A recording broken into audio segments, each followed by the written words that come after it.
Damos la bienvenida al licenciado Felipe Abril. Él es viceministro de Gobierno y varios temas que tratar. Licenciado Abril, el primero y más urgente, la excitativa, más que excitativa, la posición de la Asamblea Nacional de exigir al presidente de la República, Lenín Moreno, la remoción de la ministra de de la ministra de Gobierno, María Paula Romo, decisión que la tomó el día de ayer la Asamblea Nacional. ¿Cómo va a ser tratado este tema? Muy buenos días, estimado Gustavo. Un saludo cordial, Rosana, y a la ciudadanía que nos escucha en el país. Es una clara intromisión de la Asamblea Nacional el exigir o solicitar al gobierno nacional una actuación en concreto. No es competencia de la Asamblea Nacional. La Asamblea puede fiscalizar, puede pedir un juicio político, mas no puede solicitar o exigir este tipo de medidas. Así que en manos está del señor presidente de la República la decisión que pueda tomar. En cuanto a este tema, esto tiene ya cola en la Asamblea. Se habla justamente de que esta situación habría permitido bloquear un juicio político que hace algunos meses se proponía en contra de la ministra Romo.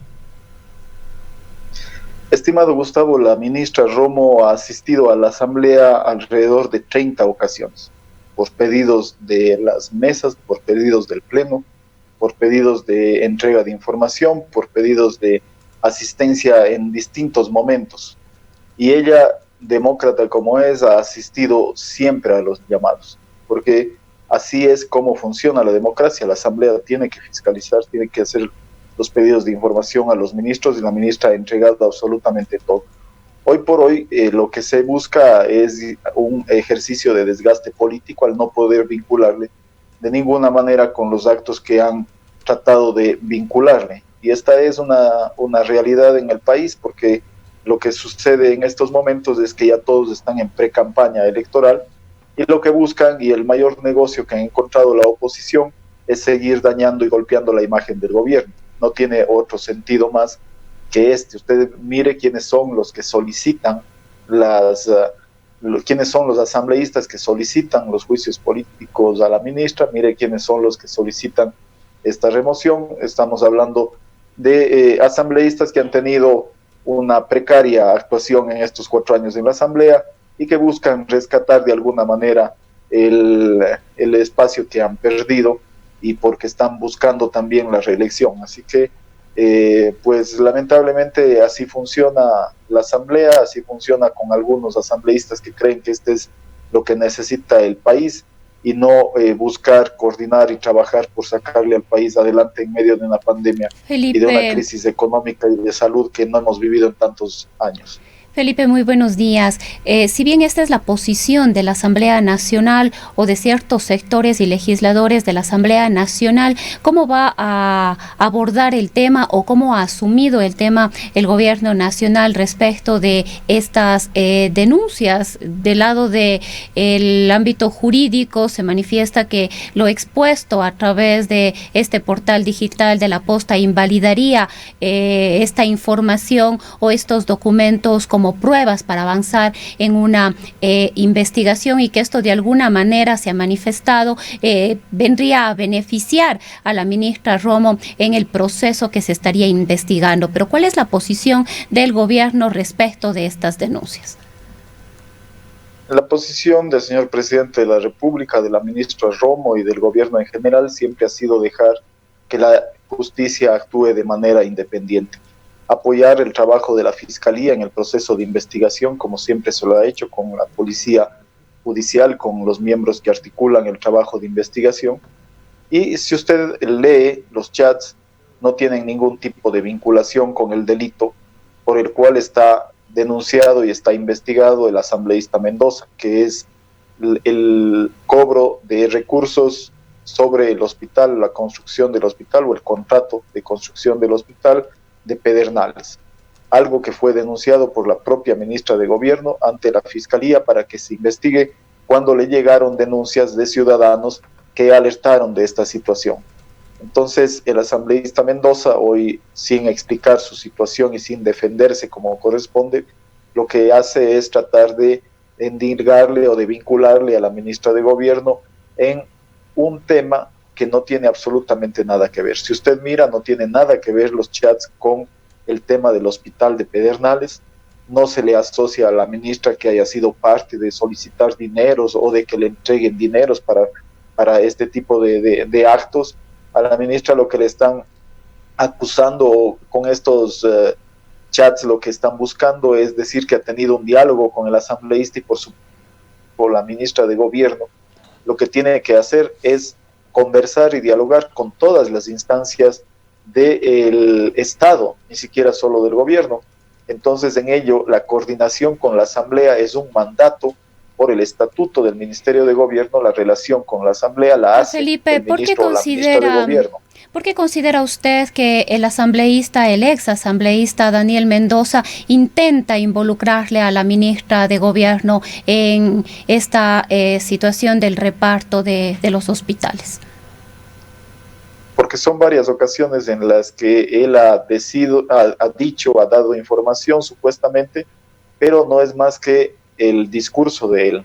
Recuerde usted, en una anterior ocasión hay un diálogo que también fue expuesto públicamente, en el que él conversa con el asambleísta de Sucumbíos, que hoy también está vinculado al proceso, antes de ser vinculado al proceso, y que él le pregunta de manera insistente, intentando sobre la ministra de Gobierno y sobre las conversaciones con la ministra de Gobierno, intentando que el asambleísta Azuero diga algo en contra de la ministra y no consigue nada. Estas son unas muestras claras de que él busca vincularle a la ministra por una retaliación, justamente por el hecho de haber denunciado estos actos, y obviamente pues la ministra denunció de manera general que se investigue, y resulta que está involucrado este asambleísta Mendoza y otra gente más. Ahora, licenciado Abril, así como usted señala que es una realidad el inicio de la campaña electoral, el crecimiento de los intereses de carácter político, también es una realidad que creo que nadie lo puede negar en el Ecuador, el manejo político que se dio en los hospitales, sustentado por varios reportajes en medios de comunicación y por evidencias que ahora son seguidas incluso por la justicia ecuatoriana. El gobierno nacional ha negado sistemáticamente el hecho de que haya llegado a algún acuerdo de carácter político o coyuntural, pero no ha llegado a explicar quién es o quiénes son los que han permitido este control político de los hospitales con semejantes resultados como se ha dado en Pedernales o en varios hospitales del IES. Creo que el país exige una respuesta coherente. El día de ayer, en entrevista con el destacado periodista ecuatoriano Cristian Zurita, llegó a señalar de que si la ministra Romo no está involucrada en estas negociaciones como ministra de la política también, que se le llama la ministra de Gobierno, él concluye de que están directamente involucrados otros funcionarios más altos que ella, como Juan Sebastián Roldán o el propio presidente de la República. ¿No es hora de que el gobierno nacional dé una explicación clara, coherente sobre qué sucedió allí? Si el gobierno no tiene nada que ver, ¿por qué se les escapó de las manos un tema tan delicado como es la salud pública en Ecuador? Y está también de por medio esta sugerencia de la Asamblea Nacional. Si bien usted dice no tiene injerencia para remover ministros, a no ser por la realización de un juicio político, es también obvio de que ocasionalmente los ministros tienen que funcionar como fusibles para bajar la tensión política que está muy alta en el país. En definitiva, Felipe, lo que todo el mundo exige esclarecimiento y quiere saber es quién repartió los hospitales. Justamente a esa respuesta tiene que darle la función de la Fiscalía. Para eso es el trabajo de investigación de la Fiscalía. Y en el ejercicio político, como dice en su consulta Gustavo, pues usted recuerde, y aquí le digo con absoluta claridad, la ministra de Gobierno está 1 año y medio en el gobierno, el ministro Juan Sebastián Roldán está algo más de 2 años, no está desde el inicio. La administración del gobierno nacional empezó junto con la Asamblea, y obviamente si es que hubieron algún tipo de acuerdos con el tema de salud, pues no fue en el periodo en el que estuvieron ninguno de los dos miembros involucrados. Yo estoy hace algunos meses nada más en el Ministerio de Gobierno, a partir de los hechos de octubre, luego de eso yo ingresé. Entonces mal podría informar o dar información que no cuento, porque no hemos estado cerca. Yo estuve en Cuenca antes de estar en esta gestión. La ministra María Paula Romo estuvo en sus actividades privadas antes de un año y medio o algo. Entonces mal pueden pedirnos información a nosotros, porque no es que nosotros la neguemos, simplemente no conocemos si es que hubo algún tipo de acuerdo.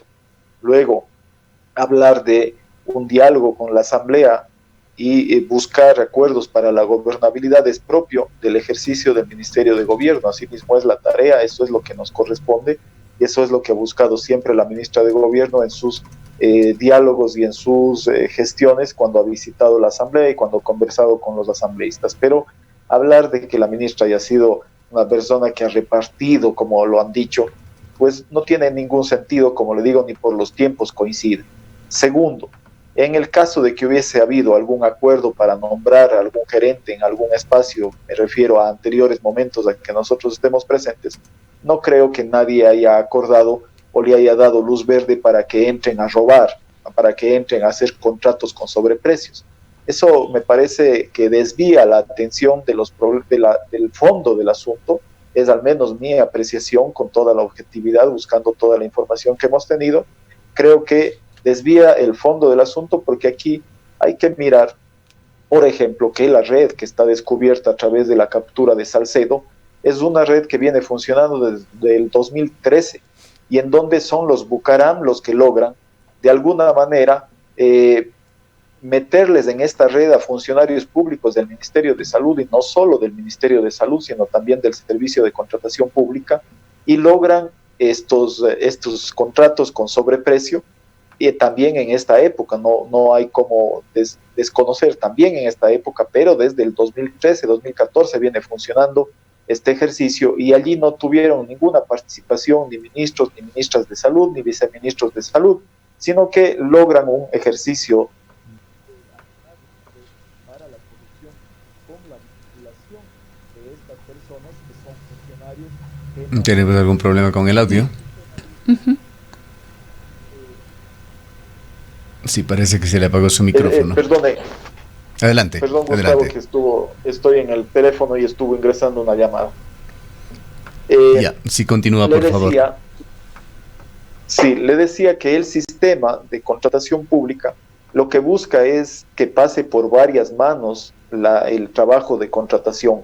Por ejemplo, en medicina del bodeguero informa que ya no hay medicina, luego pasa al solicitante del recurso, al analista que emite un informe, luego pasa a los servidores de contratación pública, piden al director que se ejecute la contratación, etcétera. Entonces, todos esos pasos implican que van vistos buenos de varios funcionarios, justamente buscando que no quede en la mano de una sola persona el proceso de contratación. Pero esta red lo que ha hecho es justamente lograr que todos esos funcionarios participen de este proceso de manera fraudulenta, y obviamente eso es lo que está en proceso de investigación, y eso usted va a encontrar luego que la Fiscalía termina el proceso.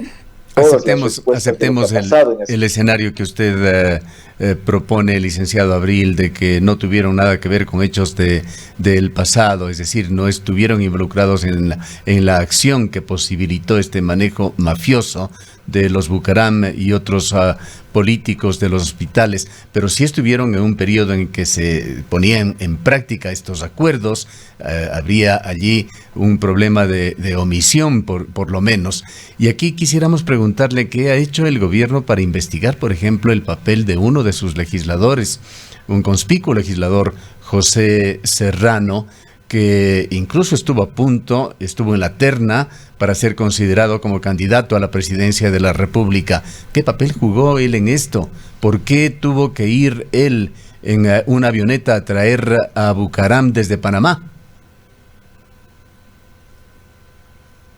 Bueno, nuevamente el tema pasa también porque estos procesos tienen que ser investigados en la justicia.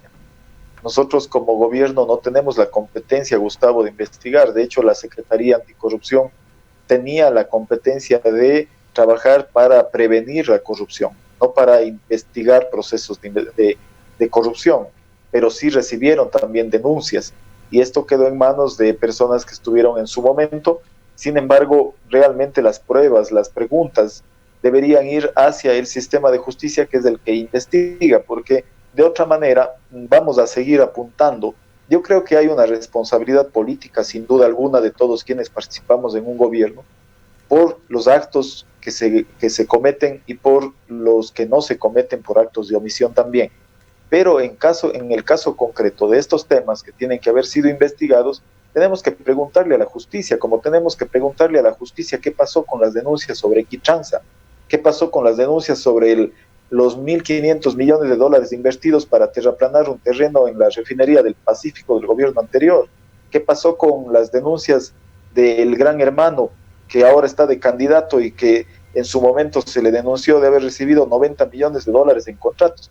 Entonces, estamos hablando de que en el país durante mucho tiempo se había permitido la corrupción porque se había protegido la corrupción. Recuerde usted cómo le dejaron salir del país al primo del expresidente de la República, Correa, para que se vaya supuestamente al matrimonio de la hija y nunca más volvió. Esas eran las formas de lograr impunidad. Este gobierno lo que ha hecho es destapar la corrupción que no existe desde este gobierno, que existe desde muchísimos años atrás y que en los 10 años del gobierno anterior se profundizó porque hubo además muchísimo más dinero, hubo más desperdicio de recursos que hoy nos faltan. Con los 1.500 millones de dólares de la refinería del Pacífico, hoy no tendríamos que estar con atrasos con ningún funcionario público, con los salarios, ni con las deudas a las universidades, ni con las deudas a los gobiernos autónomos descentralizados, porque hoy lo que vivimos es una crisis económica tremendamente grave que ha afectado a todo el mundo. El gobierno francés y el gobierno español hace 15 días hablaron de que la crisis les está afectando de manera tremenda y se arrepentían de haber tenido tanto tiempo de confinamiento. Hace un mes el gobierno inglés dijo que es la peor crisis de los últimos 100 años que están viviendo. Ahora, Felipe, entonces, pero quizás es importante... Hoy, quizás es importante insistir en esta responsabilidad política. La justicia efectivamente, y ojalá con absoluta independencia, avance de forma eficiente y eficaz en las investigaciones, en las más diversas investigaciones que tiene a su cargo, pero es importante insistir precisamente en esta responsabilidad política de un gobierno que no puede tener en sus altos cargos, en sus funciones, personas que de una u otra manera se hayan mostrado o se haya evidenciado que han tenido algún contacto cercano con actos o hechos de corrupción, y peor aún, los movimientos y partidos políticos presentarnos a los ciudadanos, a las ciudadanas dentro de sus posibles candidatos o dentro de sus candidatos a personas que hayan estado vinculadas con actos irregulares e ilícitos en el país. Así es, Rosana, yo estoy totalmente de acuerdo con ello. La responsabilidad política sobre quienes participan en las listas 35 de Alianza País no es nuestra. Usted sabe que nosotros somos parte de la lista 35 del movimiento político Alianza País, somos parte del movimiento Ruptura y, por supuesto, nosotros somos responsables de las personas a las que nosotros auspiciamos en nuestras listas, en nuestras candidaturas. Esa es la responsabilidad política que tenemos, y la responsabilidad política de quienes participan en el gobierno, pues nosotros somos un grupo más de los que estamos participando del gobierno, no somos los que manejamos el gobierno a su integridad, y por lo menos es lo que yo puedo, porque ni la ministra ni Juan Sebastián son las personas que nombran ministros o que nombran a las personas, y en referencia a lo que usted anotaba, pues José Serrano es un asambleísta que está y ha estado siempre liderando el movimiento Alianza País, y ellos son quienes podrán responder por el hecho de haberle propuesto o no como candidato a la presidencia. Pero de quien sí tiene que responder el partido de gobierno es de Patricio Barriga como candidato vicepresidencial. Él fue parte de aquellos equipos en el área de comunicación que terminaron siendo perseguidores de los medios de comunicación.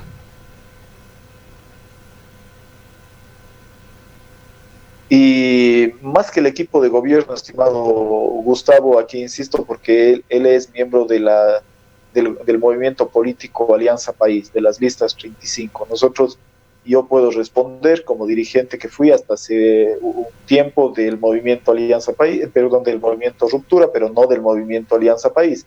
Es ahí en donde se le ha propuesto a Patricio Barriga ser el candidato vicepresidencial. Nosotros, como usted ha visto en este tiempo, hemos cambiado la política desde el mandato del propio presidente de la República, Lenín Moreno.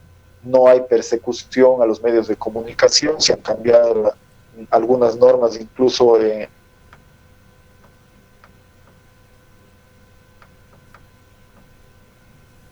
creo que este es un cambio importante, es un legado del presidente Moreno después de 10 años de sometimiento y de persecución a los medios de comunicación. Y por supuesto, este ejercicio democrático es un ejercicio que siempre debió haber sido así. No pedimos que existan aplausos por ello. Lo que nunca debimos haber permitido los ecuatorianos es que pase lo que pasó hace 10 años. Pero en ese ejercicio, obviamente lo que esperamos es que la memoria colectiva del país no pierda de vista a quienes actuaron de una u otra manera. Nosotros Felipe, tenemos la frente limpia y las posibilidades de decir nosotros no estamos involucrados en ningún acto de corrupción. Felipe, esto quiere decir que pese a que ustedes son hoy parte del gobierno, son parte del oficialismo, no habrá una alianza o no estarían apoyando al oficialismo, a Alianza País en este caso para el proceso electoral del año 2021. Así es, Rosana, nosotros tenemos diferencias y ellos tienen diferencias importantes con nosotros. No hemos conversado y no tenemos ningún tipo de acuerdo para el proceso electoral. Hay pocas provincias donde los actores de uno y otro movimiento tienen una relación buena en donde podrán quizás llegar a algún tipo de acuerdo electoral, pero hoy por hoy las listas 35 presentaron unas candidaturas y nuestro movimiento político que hace un poco más de una semana definió reestructurarse, reorganizarse y tener otra figura política, hoy por hoy está ampliado, hoy por hoy tiene unas nuevas directivas provinciales y nacionales en donde ya no participamos ninguno de nosotros. Hemos cedido el espacio, hemos abierto de manera plural como habíamos quedado justamente después de que nos eliminaron ilegalmente de la lista de movimientos políticos. Nosotros habíamos decidido que si recuperamos el partido, que si peleamos por recuperar el movimiento político nuestro, lo que haríamos es un ejercicio democrático de apertura y eso es lo que hoy está pasando. No somos parte ni de la directiva provincial ni de la directiva nacional y está en manos de gente nueva. Ahora, para salirnos de este tema, licenciado Abril, dejemos las cosas claras. ¿Sigue siendo director o presidente de Alianza País el presidente de la República, Lenín Moreno, de quien el día de ayer, lo ha dicho nuevamente María Paula Romo, ella tiene que cumplir una importante misión aún dentro de su gobierno, dando apoyo a este gobierno del presidente de Alianza País y presidente de gobierno? Sí, Gustavo, es presidente de Alianza País. No he conocido que haya dejado de serlo. Claro. ¿Cómo se vive esta dicotomía? A ver si nos puede explicar. El movimiento Alianza País le llevó a ganar las elecciones al presidente Lenín Moreno. Y una parte del movimiento Alianza País se quedó con el presidente Lenín Moreno luego de las decisiones que se tomaron al separarse del sector que apoyaba al correísmo. Al inicio del gobierno hubieron disputas, como usted conoce y la opinión pública conoce, obviamente porque el presidente Moreno nunca defendió al ex vicepresidente Glass, le dejó que se enfrente a la justicia y hoy por hoy está preso. Y entonces eso marcó un parteaguas entre dos sectores de Alianza País. Un sector que se quedó en el gobierno con el presidente Moreno es parte del ejercicio de gobierno y nosotros después de 2 años de gobierno empezamos a participar primero con Juan Sebastián Roldán, después de algunos meses más con María Paula Romo y después de algún tiempo algunos miembros más del movimiento Ruptura fuimos participando del gobierno. Es parte de esos espacios de convergencia en donde los gobiernos deciden participar con más sectores que no son solo Alianza País, ni solo Ruptura, están otras pasando al otro tema al cual usted se refería, de que no debe permitirse la impunidad y el papel que tiene que jugar la justicia. Hay un papel que tienen que jugar también las autoridades y particularmente aquellos segmentos del gobierno que tienen control en el orden público. Le preguntamos qué se va a hacer de parte del gobierno de Lenín Moreno con respecto a María de los Ángeles Duarte, hoy invitada en la Embajada de Argentina. Ella, entendemos, requerirá eventualmente, si es que quiere salir del país, de un salvoconducto. Dos ejercicios importantes ha realizado el gobierno nacional. Uno, la Cancillería, informando con absoluta amplitud todo lo que ha sucedido con el proceso de juzgamiento de la ex ministra de Transporte, María Ángeles Duarte, al gobierno de Argentina, para que obviamente se entienda que no se trata de una perseguida política, sino de una sancionada por la justicia por actos de corrupción. Y el otro acto importante que ha realizado el gobierno también es notificarle a la justicia del incumplimiento que ella ha tenido sobre la ley al retirarse ¿cómo se llama? El aparato que se le grillete. puso para tener sus movimientos. Grillete electrónico. El grillete electrónico, se me fue el nombre. Entonces, obviamente se le notificó porque esa también tiene una sanción adicional y extra sobre su actuación. Es una persona que estaba bajo investigación, que tenía la obligación de mantenerse en el país y de mantener el grillete electrónico, porque los jueces habían dicho que no tiene que ir presa porque tiene un hijo menor de edad al que cuidar y porque no había el peligro de que se fugue del país. Pero este ejercicio que están haciendo varios políticos que han caído en actos de corrupción y que por primera vez en la historia de este país se está sancionando como corresponde y se está investigando y llegando a conclusiones finales, pues esperamos nosotros que podamos, siempre la Policía Nacional va a actuar con las órdenes de los jueces. La policía no puede actuar por sí sola ni apresar a nadie por sí solo, a menos que exista un delito flagrante o a menos que exista una orden de juez de captura. Y entonces, en estos momentos, cuando los jueces emiten órdenes de captura, la policía actúa y genera todas las alertas en el territorio para buscar y rastrear a las personas que hayan evadido la justicia. Así hemos logrado capturar a algunas personas y en este caso no habrá excepción. Son personas que tienen que presentarse y enfrentar a la justicia y a la responsabilidad que han tenido por sus actos. ¿Qué consideraciones se hacen, por otra parte, en el Ministerio de Gobierno, en el Ministerio de la Política, por las bajísimas cifras de aceptación y de credibilidad del gobierno, que en ninguna encuesta superan a un 8%?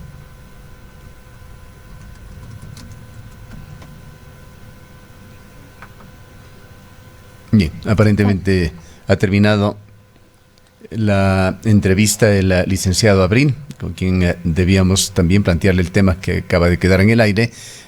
También queríamos hablar sobre esta nueva normalidad en la que está ingresando Ecuador. No sé si se ha reconectado. Ya, tenemos algún problema, licenciado Abril. Le preguntaba antes de ir a temas relacionados con el manejo de la pandemia, que es otro tema muy preocupante de lo que viene tras el 13 de septiembre, cuando se levantará el estado de excepción.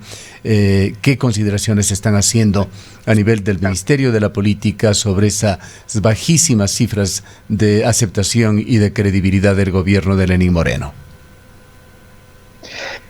Estimado Gustavo, es parte de lo que a uno le toca en la política cuando ejerce la administración pública y llegan momentos críticos. El país estuvo ya en una situación económica compleja, producto del despilfarro del gobierno anterior. Luego de esto vino un intento de corregir las distorsiones económicas y justamente por eso se activaron las paralizaciones de octubre, lo cual derivó en unas protestas inusitadas que no fueron solo protestas ciudadanas, sino en donde hubo violencia, hubo actos delictivos, donde hubo bandas delincuenciales participando, etcétera, como usted conoce, pero eso le costó al país mucho dinero. Todo eso ha significado un desgaste y hoy por hoy administrar un país sin los recursos que tenía hace poco, la gente se acostumbró a vivir de algo que siempre dijimos esto va a ser un sueño, porque después vamos a tener que despertar y vamos a ver la realidad. Vivimos con una deuda incremental tremendamente grande, entonces sentíamos que vivíamos bien, y de hecho vivíamos bien, pero no sabíamos la responsabilidad que íbamos a tener, o quizás la gran mayoría de ciudadanos no conocían la responsabilidad que íbamos a tener después cuando nos tocara pagar la deuda que asumió el gobierno anterior. ¿Qué es lo que sucedió? La irresponsabilidad del gobierno anterior ya lo comparo con la que podría tener un presidente en el caso de un padre de familia, digamos, en un hogar. Si el padre de familia les hace a sus hijos vivir a plenitud, pero no con sus sueldos, sino con préstamos y préstamos y préstamos, después de algún rato llega el momento de pagar y viene la hora crítica. Pero además, no solo que ahora nos toca pagar la deuda tremendamente alta que adquirió el gobierno pasado, sino que ahora ya no tenemos ni siquiera el mismo sueldo que teníamos antes, tenemos ingresos tremendamente más bajos. Solamente en julio el gobierno recibió por petróleo $2 millones, de lo que el año pasado, en julio del 2019, se recibieron $260 millones. Esa es la realidad. Entonces, con esta crisis, con no poder pagarle los sueldos a los funcionarios públicos a tiempo, con no poder pagarles a las universidades a tiempo, con no poder pagarles a los municipios, a las prefecturas a tiempo, es obvio que vamos a tener un desgaste, pero nosotros nos hemos quedado a terminar este gobierno porque tenemos que enfrentarlo. Esa es nuestra tarea y nuestra responsabilidad. Estamos haciendo lo correcto y lo mejor posible para buscar superar esta crisis, pero todos los países del mundo están en la misma situación. A pesar de ello, nosotros pues hemos tomado las decisiones que, acompañadas de muchos técnicos en la materia para la pandemia, nos han sugerido y hemos analizado todo lo que ha sucedido a nivel mundial, porque hemos tenido la posibilidad de que pase esto en otros lugares del mundo antes. Hemos visto lo que pasó en Europa, hemos visto lo que pasó en Asia, hemos logrado ver las mejores experiencias de allá y hemos logrado implementar aquí. Al punto que solo un ejemplo le doy, nosotros habíamos planteado el uso de la mascarilla todo este tiempo. España y Francia hace 2 semanas retomó el uso obligatorio de la mascarilla porque tuvo un repunte.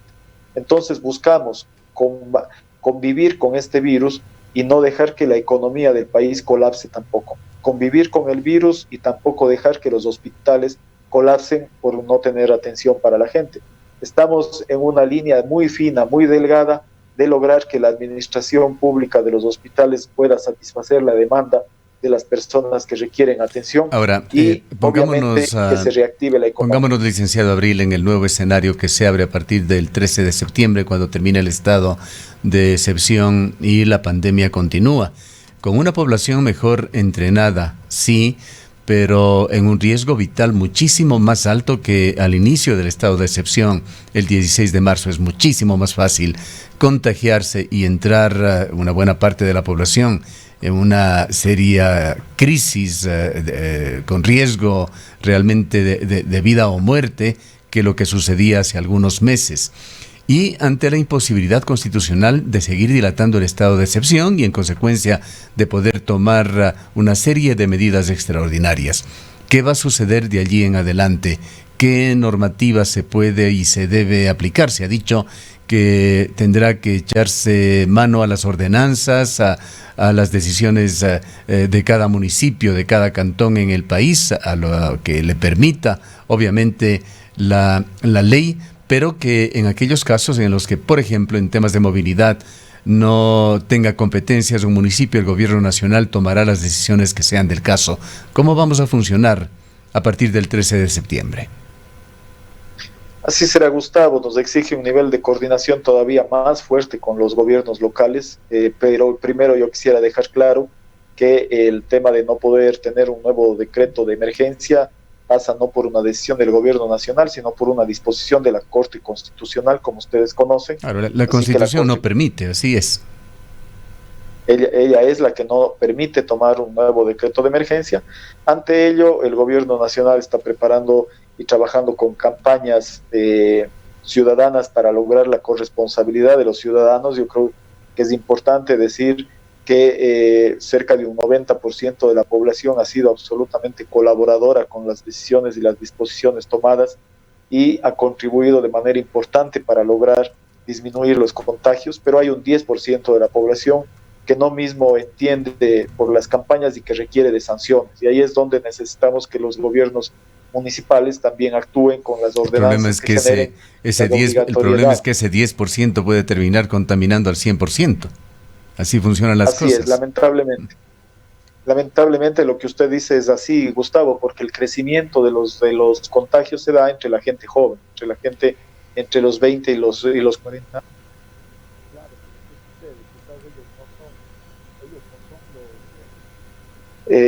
Los que van a tener mayores afectaciones a su salud directamente, pero el rato que se encuentran con sus padres, con sus abuelos, nos genera el gran problema, o con una persona con alguna situación de deficiencia pulmonar. Pero más allá de ello, lo que nos corresponde es una coordinación mucho más fuerte, le decía, con los gobiernos autónomos descentralizados, municipales, para que generemos las ordenanzas y para que logremos, por ejemplo, los municipios tienen la competencia de tránsito para impedir el tránsito según el número de placa, que podría ser una medida que todavía pueda mantenerse.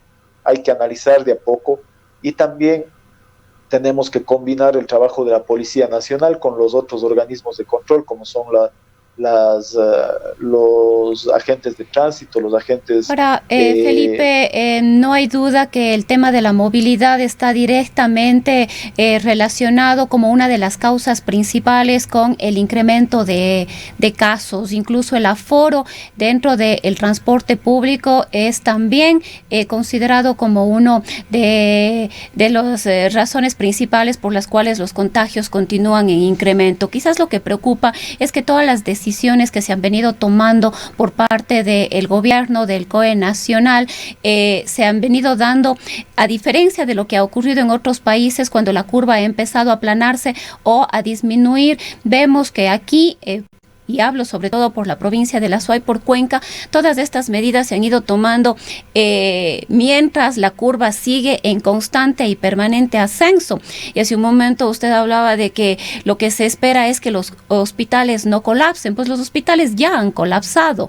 Aquí tenemos personas que están muriendo porque no consiguen un respirador, personas que están muriendo porque ya no consiguen una cama UCI. Entonces, de alguna manera sí existe una preocupación profunda por parte de los ciudadanos respecto de las medidas que se puedan tomar fuera de un estado de excepción, que entendemos ya no es posible tomarlo, y quizás estas responsabilidades, como hemos manifestado, deberían pasar a manos de los gobiernos locales, pero hay otras responsabilidades que el gobierno nacional no ha logrado tampoco satisfacer, como es el incremento en el número de pruebas, que también es fundamental para la toma de decisiones y para la prevención de contagios. Y el otro tema es el poder dotar de mejores condiciones a los centros hospitalarios.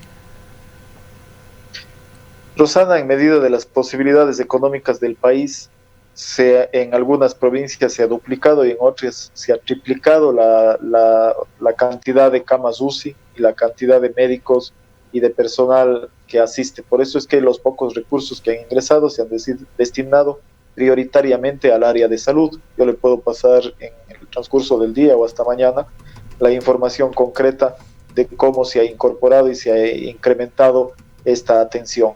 Nunca va a ser suficiente si es que la ciudadanía se relaja y sigue creciendo. Entonces, lo que no podemos permitir es que exista un ejercicio de irresponsabilidad. Las medidas que usted dice que hemos tomado han venido fundamentalmente pensadas en la reactivación de los sectores económicos, pero con las responsabilidades del caso, porque todas han tenido protocolos de actuación para evitar el incremento de contagios. Pero, por ejemplo, si no permitíamos que el sector turístico regrese a tener actividad, simplemente estaban al borde de la quiebra. De hecho, algunos han quebrado, muchos han quebrado. Producto de todas estas medidas, tenemos 300,000 empleos menos en el país que cayeron. Y producto de la reactivación responsable que hemos tomado, se han incorporado 160,000 nuevos empleos. Pero todavía tenemos perdidos 140,000 empleos. Entonces, es realmente un hilo muy delgado el que se puede tener en este ejercicio de lograr la reactivación económica y de lograr el manejo responsable también en materia de salud.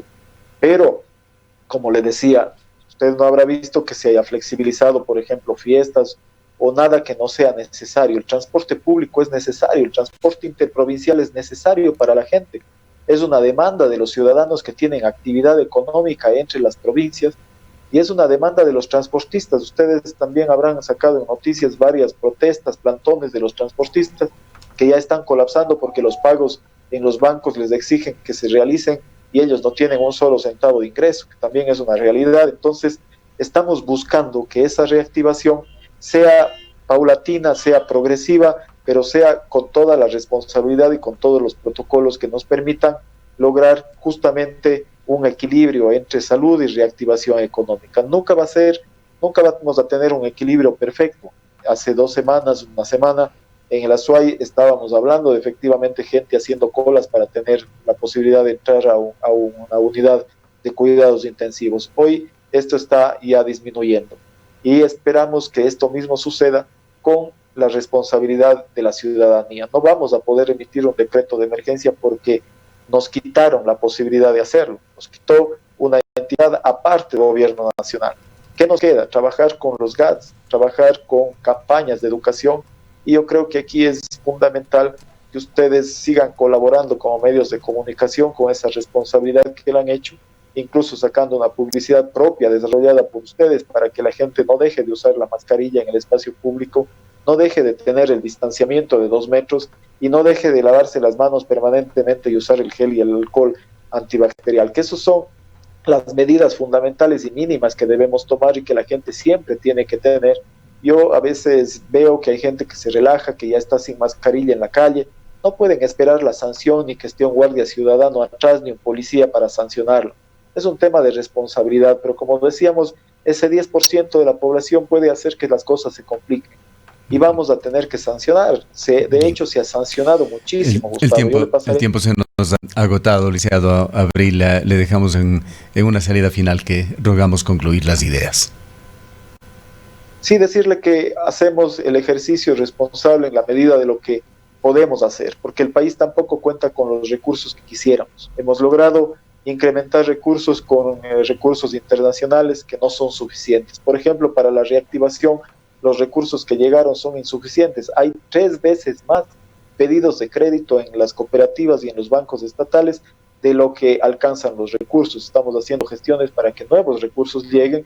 Estamos a punto de conseguir un importante aporte internacional para finales del próximo mes que nos permitirá paliar mucho esta situación concluir, por favor. De no pagos. Y con eso, pues, estimado Gustavo, decirle que estamos tratando siempre de hacer todo lo mejor posible, trabajando de lunes a domingo, casi 20 horas al día, pero es lo que hemos logrado hasta el momento. Seguramente vamos a tener errores también como seres humanos, pero créame que estamos haciendo todo lo mejor posible en la medida de lo que los recursos nos permiten también. Bien, le agradecemos mucho al licenciado Felipe Abril, él es viceministro de Gobierno.